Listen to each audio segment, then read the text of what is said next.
guys, it's been a hot minute. It's been a while. It's literally been like... But I'm here now. 3 weeks. Sorry, the start of Break the Ice by Britney Spears just started in my head. Whatever floats your boat, You love. can start again if you want. No, it's fine, I'm gonna leave it. Anyway, today we're gonna be talking about the highly happy, most exciting, cheerful film I've ever seen in my life. Yep. 5 Feet Apart. I was like saying to myself before I saw this, I'm not gonna cry, it's not gonna be A Star Is Born, it's gonna be fine. And what friggin' happened? It was not fine. We were crying in the club with evereverone else. Yeah, literally. the collective sniffles across the cinema. There was. As soon as the credit rolled, it was like between like however many people else were there. Yeah. Yeah. So, 5 Feet Apart. Yeah. It's about two teenagers who have cystic fibrosis. If you didn't know what that is, I didn't know what it was, to be honest. It's like the overly production of mucus and fluid. Your lungs produce a lot of mucus. And if you catch any sort of like bacteria, I think your body, it doesn't react to it well. Like, you get more ill, basically.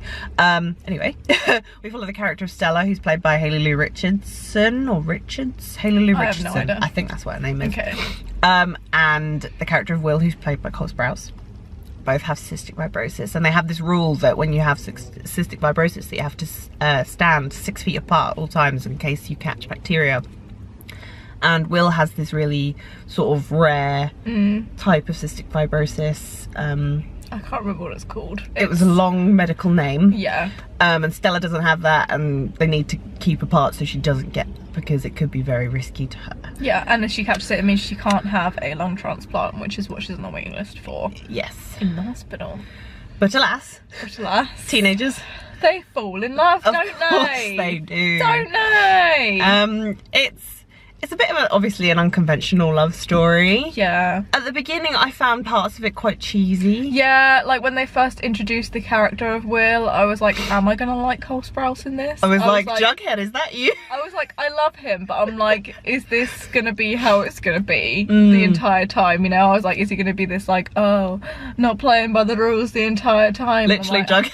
I haven't got the energy for this, you know? Yeah, like with such a sort of rare disease, you just sort of think you're just being stupid, sort of thing. It really was. There's a lot of points where I'm like, oh, yeah, just why? As the film goes on, you get quite attached to the characters. I got particularly attached to Stella's friend Poe. Yeah, he's so sweet, bless him. Just they have such a sweet relationship and friendship. Because they've been together in the hospital since they were really young. Yeah, and they're both like really, like Stella's really scared of, you know, leaving her parents because her sister passed away, and Poe's quite scared of letting anyone love him because he doesn't want anyone to be responsible for him and his illness. And Will is sort of, you know, like living life on the edge sort of thing. It's three very different types of characters. Very much, very much. But all good qualities. I think all of them did a great job acting wise. I really think they did. Well, like, you got to be a good actor to make me cry. So yeah, I mean, like, this isn't the best time of the month for us to go to cinema. I don't know if that's TMI or not, but we're both feeling a bit extra emosh. So I don't know if that had any contributing factors. I'm pretty sure I probably would have cried even if I wasn't. I cry at everything, so. But this hit me a lot. Like the entire time I was like blinking back tears, and it got to the point where I'm like, I don't care, just let them like fall down my face. Yeah. Because I could hear everyone else sniffing, and I was like, it's fine, I'm not the only one. There's one point where it like really gets you, and then towards the end it gets you again. I wasn't expecting that, you know. I wasn't expecting that big like pivotal moment of like just sadness to like that to be the thing. I was expecting at least something, you know what I mean? We don't want to spoil anything because I feel like that is a major spoiler. Major spoilers. But yeah, I was not expecting that to be the kind of pivotal thing to happen. Yeah, I mean, towards the pivotal thing, I did think to myself, I'm just like, you're being really stupid. Yeah. Like, why aren't you being more careful? Yeah. Which kind of annoyed me a little bit, but I thought, you know, like, you know, they're just trying to live life on the edge and being love and stuff. I should let it pass, but also I was just like, for fuck's sake, why aren't you being careful? Yeah, like when something's that serious, you are.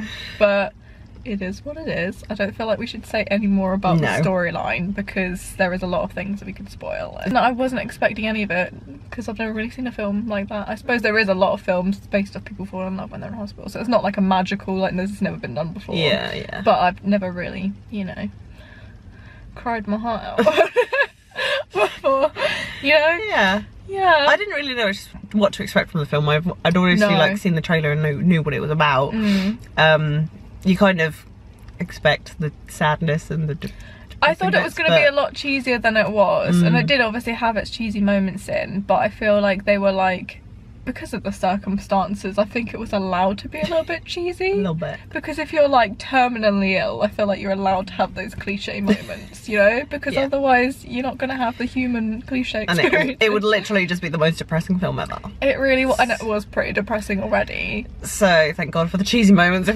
Yeah, there was like a good few light-hearted, like actual laugh out loud moments. Yeah, there were. So it's not all, I mean, it's pretty doom and gloom towards the end, but like the beginning is somewhat more light-hearted, I guess. Just prepare yourself. Especially the music as well. I'm like, why are they... That soundtrack is heavy, man. I don't know what was on it, but... A lot of very like, kind of like Bon Iver. Yeah, just type in sad onto Apple Music and that playlist will come up. Literally. Can I say I enjoyed it? Can I say that? I mean, like, it's a very depressing film. It is a very depressing film, but I like it. Films that make you feel something. Sometimes you're like, oh, this was okay. I was like somewhat entertained for 2 hours, but like this was like, I felt that in my heart. I'm gonna think about that, you know, for a while. It makes you want to like go hug someone, basically. It really does, and then that just makes you sadder because I'm going home and no one's gonna be there. So I'm like, oh, I need to like hug my shark teddy or something. So he was like at home, Sharknado, you're getting it, like you're getting all loving. But like, you know, like it does make you like have a cliche step back and think about life moment. Yeah, reflective moment. Yeah. So I don't really know what else to say other than definitely bring your tissues. Don't wear mascara. I didn't wear mascara because I knew I'm gonna try not to cry, but I know I'm gonna, so like, what's the point? Just prepare yourself. Yeah, like don't expect to be like, oh, that was great fun as soon as you come out, because everyone was like just literally everyone was having a bit of a depressing moment. So yeah, that's all we've got to say about that. We'll be back next time with Dumbo, which I feel like I'm equally gonna be depressed about. You can't not cry at Dumbo when they take him away from his mum, man. I cry every time. Every time. But yeah, that's all we got to say about that. Yeah. Subscribe to Rihanna's channel. Subscribe to Ella's channel. Subscribe to this channel because we're nearly at 100 subscribers. So do that. Duh. And we'll see you guys next time. Okay, bye. God, you know. What is it? People fucking rev their engines. Brum, bitch. Only Tuesday. Anyway, Tuesday's a wild day in the KFC car park.